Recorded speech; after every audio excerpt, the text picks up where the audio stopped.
తెలుసు ఇష్టమని.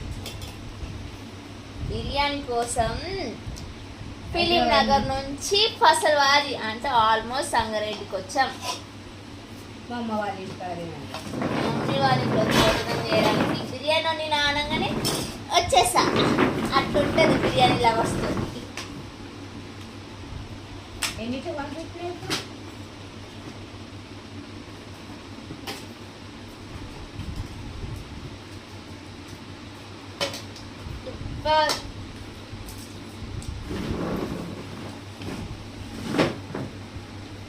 మరి ఆయన కూడా చాలా సూపర్ అంటాడు కదా. నువ్వు